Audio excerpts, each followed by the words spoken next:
quelques années, une métaphore très parlante m'est venue en tête.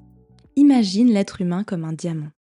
Un diamant possède plusieurs milliers de facettes qui en font sa spécificité et sa valeur. Autrement, ce serait une simple pierre.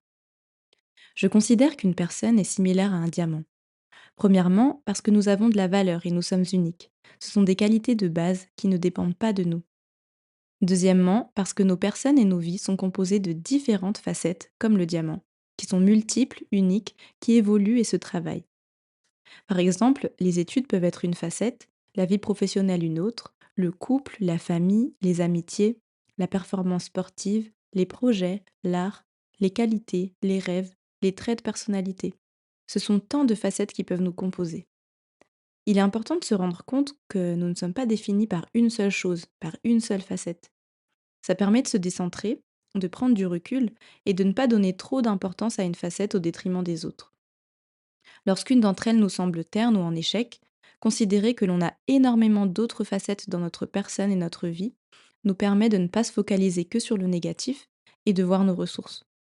Voir nos forces, nos accomplissements, nos domaines de réussite, les petites et les grandes, que l'on considère souvent comme acquises. Je pense que les facettes prennent plus ou moins de place selon la période de la vie. Et c'est bien de savoir ce qui nous anime et ce qui fait de nous ce que nous sommes, afin de se connaître et de gagner en estime de soi.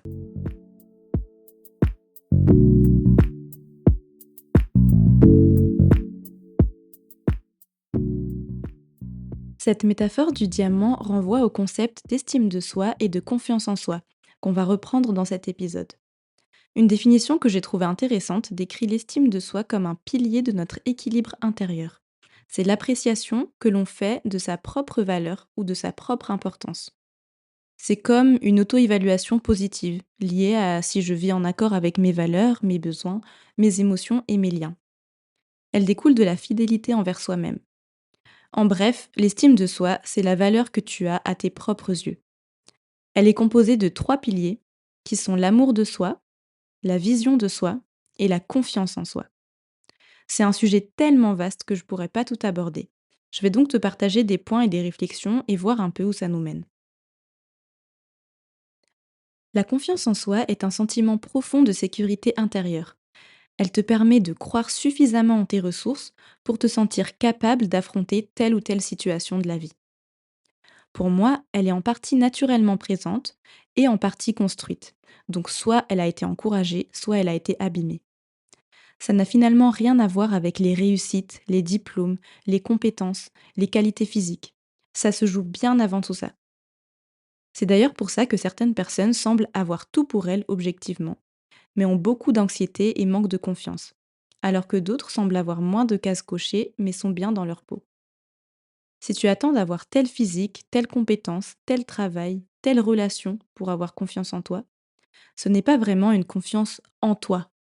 Avoir confiance en toi, c'est justement uniquement basé sur ta personne, telle que tu es et telle que tu t'es développée, avec tes caractéristiques bien à toi, sans comparaison. Bien sûr, il y a des choses à l'extérieur qui peuvent augmenter tes ressources et ta confiance, comme la foi en Dieu, le pilier familial, les amitiés profondes, les projets, les rêves. Avoir confiance en soi ne veut pas dire se mettre en mode warrior et écraser ou ignorer les autres. Ce n'est pas de l'orgueil. Ça permet plutôt de s'affirmer, d'avoir des relations harmonieuses, de se sentir libre, de donner de l'amour et d'en recevoir, de croire en ses capacités, de se réaliser, de reconnaître et d'accepter ses limites, de résister aux échecs, de prendre des risques.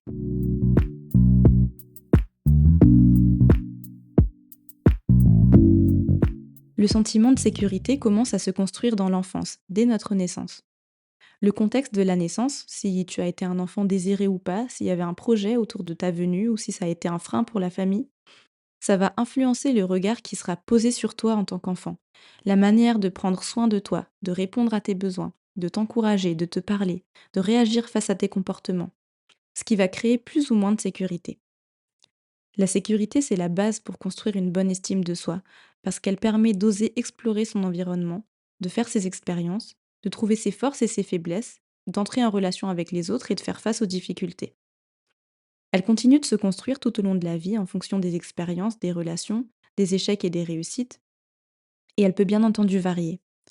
Les relations avec ta mère, ton père, ta place dans ta famille peuvent donner l'impression de ne pas avoir été accepté et reconnu tel que tu étais. Manquer de confiance en soi peut se manifester de plusieurs façons et concerner un ou plusieurs domaines de ta vie. Les difficultés peuvent être d'avoir du mal à se lancer ou réfléchir trop longtemps avant de se décider, voire être incapable d'agir. Elles peuvent aussi être d'avoir du mal à s'exprimer, de trop se filtrer pour ne pas être jugé par les autres, d'être incapable d'avoir une relation sincère, ressentir beaucoup d'anxiété, être inhibé et bloqué, ne pas oser se valoriser. Ça, ce sont juste des exemples. Manquer de confiance en soi, c'est douter de sa capacité à être désiré, accueilli, respecté. C'est douter aussi qu'on puisse être écouté et aimé tel que l'on est. Dans beaucoup de contextes familiaux, on a pu avoir l'impression d'être aimé et accepté seulement si on allait dans le sens de ce que voulaient les autres, mais pas pour qui on était réellement. Par exemple, on a pu critiquer tes choix, tes amitiés, ta personnalité, et tu t'es ajusté pour mieux rentrer dans les attentes. Tu peux avoir manqué de valorisation. Par exemple, tu n'as pas eu beaucoup d'attention de tes parents ou de ton environnement scolaire. Tu as senti un regard négatif posé sur toi, ou tu as commencé à te dévaloriser ou à être dévalorisé parce que tes parents étaient trop exigeants, par exemple. Tu peux avoir manqué de soutien, ne pas avoir eu assez d'affection, ne pas avoir été assez encouragé, ne pas avoir été protégé, par exemple avec un parent absent ou un parent qui se met en rivalité avec toi, un parent alcoolique, un parent malade. Quand tu manques de confiance dans une ou plusieurs situations, ce sont souvent des peurs qui sont au fond. La peur de ne pas plaire, d'être rejeté, la peur de ne pas savoir, la peur de ne pas être entendu, de paraître stupide, de se tromper. Du coup, quand on se rend compte d'une situation dans laquelle on manque de confiance, on devrait peut-être se questionner sur la peur qu'il y a derrière et voir si on comprend d'où elle vient, pour comprendre comment on a perdu confiance en qui on était à ce moment-là.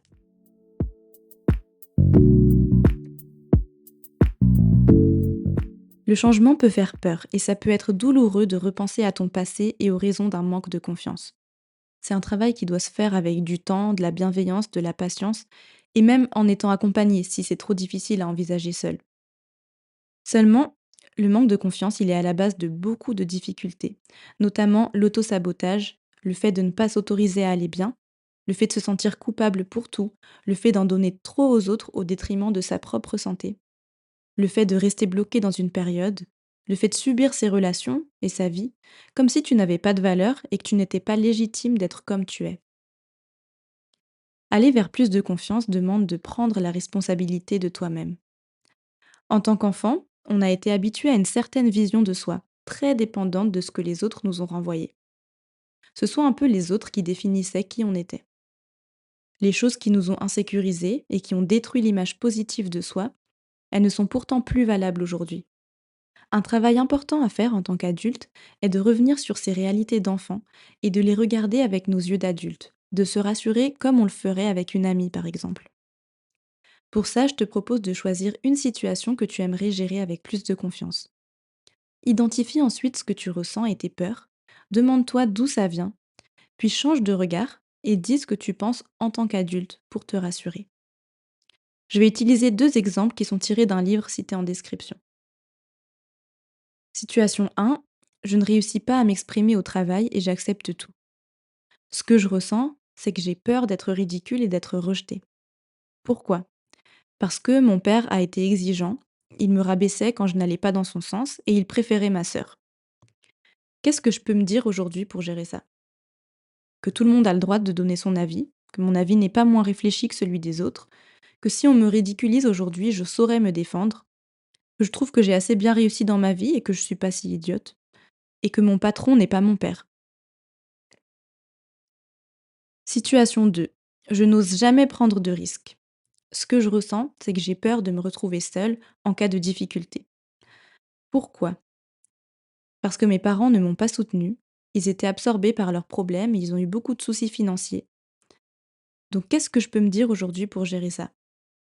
Je peux me dire que je suis capable aujourd'hui de trouver les soutiens dont j'ai besoin, que je peux prendre un risque parce que je sais le calculer, que je n'ai plus besoin de mes parents comme quand j'étais enfant, que je suis assez grande pour assumer de prendre des risques. Souvent, c'est parce qu'on a un souvenir négatif qu'on perd ses moyens dans une situation inconfortable.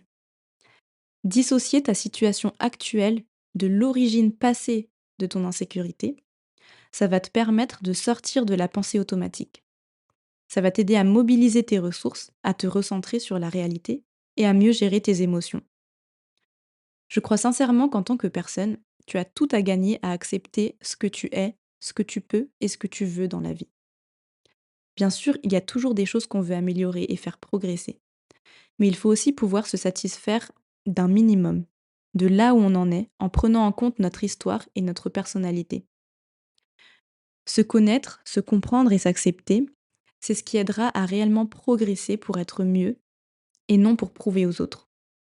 Ça permet ensuite de ne pas dépendre de l'approbation des autres et de leur jugement. Retrouver la confiance en soi, c'est un chemin sur lequel, au lieu de consacrer ton énergie à te rassurer et à te défendre, tu pourras plutôt te réaliser et t'épanouir pour une meilleure relation avec toi et avec les autres. J'espère avoir pu t'apporter quelques pistes de réflexion pour ta propre détox. N'hésite pas à évaluer, commenter ou m'envoyer un message suite à ton écoute. Toutes les infos sont dans la description. À bientôt!